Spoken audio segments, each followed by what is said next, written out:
Supreme court ने आपराधिक न्याय व्यवस्था पर एक अहम टिप्पणी की है। कोर्ट ने कहा है कि हाईकोर्ट से मिली जमानत को अंतिम माना जाना चाहिए और उसके खिलाफ राज्य की अपील पर सुप्रीम कोर्ट को विचार नहीं करना चाहिए। यह टिप्पणी मुख्य न्यायाधीश सूर्यकांत, जस्टिस जॉयमाल्य बागची और जस्टिस वी मोहना की बेंच ने की, जो छत्तीसगढ़ सरकार की उस अपील पर सुनवाई कर रही थी जिसमें पूर्व मुख्यमंत्री भूपेश बघेल के बेटे चैतन्य बघेल की जमानत को चुनौती दी गई थी। बेंच ने हाईकोर्ट के आदेश पर सवाल भी उठाए। उन्होंने कहा कि न्यायिक व्यवस्था को 1980 के दशक वाले उस दौर में लौटना चाहिए जब तत्कालीन मुख्य न्यायाधीश पीएन भगवती ने कहा था कि जमानत के हाईकोर्ट आदेश अंतिम होने चाहिए। अंतिम हैं और आज से अंतिम होंगे ये नहीं कहा, चाहिए। तो इसमें एक थिन लाइन है जिसको और अच्छे से समझने के लिए हम संविधान मामलों के जाने माने जानकार और सुप्रीम कोर्ट में वकील विराग गुप्ता जी को हमने आमंत्रित किया है। विराग जी, बहुत बहुत स्वागत है। सर, कैसे समझे इसको? क्या इसको इस तरह से समझा जाए कि हाईकोर्ट से अगर जमानत मिल गई तो सुप्रीम कोर्ट जाने की आवश्यकता नहीं है? दीपक जी, आपने एक शब्द में पूरे विषय को समझा दिया, चाहिए।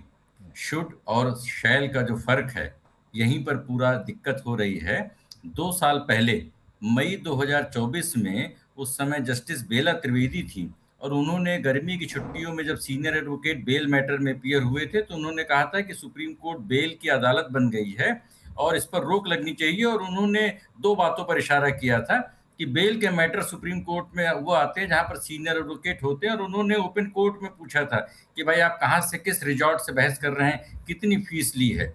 तो ये जो बेल के मैटर सुप्रीम कोर्ट में आ रहे हैं, या तो एक्यूज्ड की तरफ से बहुत बड़े वकील आते हैं तो उनको सुनवाई होती है, या राज्य सरकार की तरफ से बड़े लॉ ऑफिसर होते हैं और उसके चक्कर में छोटे लोगों के मुकदमे पेंडिंग हो जाते हैं, जैसा कि सुप्रीम कोर्ट ने बोला। तो समस्या तो बहुत दिनों से है। पिछले साल जस्टिस नागरत्ना ने भी बोला था कि हमारी सुप्रीम कोर्ट बेल की कोर्ट बन गई है जबकि संविधान की कोर्ट थी। अब प्रश्न इस बात का है कि जो एडमिटेड चिंता है और अभी जो फैसला, अभी जो उन्होंने बोला, उसमें उन्होंने बोला कि इसकी वजह से हमारे सुप्रीम कोर्ट की बहुत बड़ी पेंडेंसी, बड़े बड़े जो जजमेंट होते हैं, बहुत ज़्यादा समय लगता है और इन सब चीज़ों को रोकने के लिए सारे जुडिशियल जजमेंट हैं, उसके बारे में तमाम सारी गाइडलाइंस हैं, लेकिन उन्हें लागू नहीं किया जा रहा है और सिर्फ एक बोला जा रहा है कि ऐसा होना चाहिए। लेकिन कैसे होगा, कब होगा, वर्बल ऑर्डर के बजाय जुडिशियल ऑर्डर से क्यों नहीं चिंता जाहिर की जाती है, इसकी वजह से मुझे लग रहा है कि समस्या है। Absolutely sir. और हाईकोर्ट से जमानत मिलना बड़ी राहत है, इससे हमें थोड़ा सा समझ में आता है कि भाई बड़ी राहत, लेकिन जमानत का मतलब बरी होना भी नहीं है। कई लोग इसको इस तरह से भी ले लेते हैं। बट सर, एक जो बार बार हमारे यहाँ एक बात कही जाती है इंडियन जुडिशियल सिस्टम में बेल को लेकर के कि bail is the rule and jail is the exception, right? तो ये आज की जो टिप्पणी है सुप्रीम कोर्ट की, इस परिधि में इसको कैसे देखा जाए और इसको आगे आने वाले समय में किस तरह से इंटरप्रेट किया जाएगा? क्या इसका हवाला दे करके बार बार फिर वही, जब 1980 के दशक का जब तत्कालीन सीजेआई भगवती जी का जिक्र भी आज हुआ कोर्ट में, तो क्या इसका हवाला बार बार आगे दिया जाता रहेगा सर? देखिए दीपक जी, जितने भी युद्ध होते हैं, दोनों पक्ष हमेशा वो अंतर्राष्ट्रीय संधियों की दुहाई देते हैं और हमेशा जो भी अच्छे या गलत काम होते हैं कानून के दायरे में ही होते हैं। तो जमानत से जुड़ी 4 बातें हैं। पहला कि bail is a rule, jail exception है, बहुत पुरानी बात है, इसको फॉलो नहीं किया जाता। दूसरा कि जमानत का फैसला कायदे से 48 घंटे के भीतर होना चाहिए। अभी एक सुप्रीम कोर्ट के जस्टिस पारदीवाला का जजमेंट है जिसमें उन्होंने बोला है कि 2 महीने के भीतर होना चाहिए, लेकिन इलाहाबाद हाई कोर्ट में सालों साल सुनवाई नहीं होती है। तीसरा कि हाई कोर्ट के लेवल तक जमानत का हो जाना चाहिए। चौथा कि जमानत के पीछे अरेस्ट में जाना चाहिए, और अरेस्ट के जो 3 मकसद हैं कि क्या जो एक्यूज्ड है भाग जाएगा, क्या वो आदतन अपराधी है, क्या वो गवाहों को या सबूतों को नष्ट कर सकता है। तो इसीलिए जब जो सुप्रीम कोर्ट की चीफ जस्टिस के बेंच ने बोला कि आपका पूरा जोर जमानत के अर्जियों के विरोध करने में रहता है, इससे फाइनल कन्विक्शन कमजोर होता है, इससे ट्रायल में डिले होता है। लेकिन यहीं पर पूरी दिक्कत है जो भारत के क्रिमिनल जस्टिस सिस्टम में कहा जाता है कि प्रोसेस इज पनिशमेंट।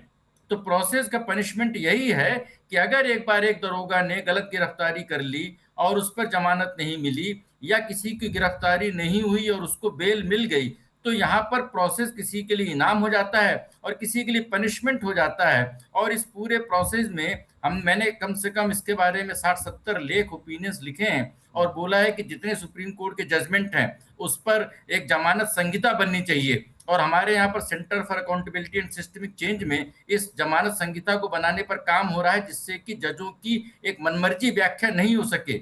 लेकिन मुझे लग रहा है कि संविधान स्पष्ट है लिबर्टी के बारे में और लोगों की एक स्वतंत्रता के बारे में, और जजों को मनमर्जी की बजाय संविधान के अनुसार करना चाहिए। और सबसे जरूरी बात दीपक जी, जो सुप्रीम कोर्ट में नहीं हो रही है, हाई कोर्टों में नहीं हो रही है, कि प्राथमिकता के आधार पर पहले बड़े वकीलों के मामले लिए जाते हैं, चर्चित मामले लिए जाते हैं, गरीबों के छोटे लोगों के मामले पीछे हो जाते हैं। और सुप्रीम कोर्ट ने एक सर्कुलर इशू किया है जिसके अनुसार लोगों को 3 पन्ने का नोट दे करके आधा घंटे के भीतर अपनी बहस करनी चाहिए। लेकिन बेल मामलों में कई कई दिन तक बहस होती है और सैकड़ों पन्नों के ऑर्डर पास होते हैं, जिसके बारे में सुप्रीम कोर्ट के जज साहब ने बोला है कि परंपरा गलत है। लेकिन मेरा ये निवेदन है, इस बात को समझने की आवश्यकता है कि जो ये काकरोच का आंदोलन चल रहा है, ये सिर्फ नीट परीक्षा के बारे में नहीं है। इसकी शुरुआत सुप्रीम कोर्ट जजों की टिप्पणी से हुई है और लोग जस्टिस डिलीवरी सिस्टम से परेशान हैं। तो अब सिर्फ हमको मौखिक बयान देने की बजाय हमें इस बात को देखना है कि जो बातें संविधान में लिखी गई हैं, जो जजमेंट में लिखी गई हैं, जो लोगों की हित के अनुकूल है, और वी द पीपुल जो हम लोग हैं जी। उनको कैसे न्याय मिले, इसके बारे में वकीलों को, जजों को, सरकार को, सबको सोचना चाहिए। सर एक संक्षेप में मुझे उत्तर दीजिएगा। अब ये ऐसा लग रहा है कि सुप्रीम कोर्ट ने एक डिसिप्लिन लाने की, एक कंटिन्यूटी और डिसिप्लिन लाने की कोशिश की है।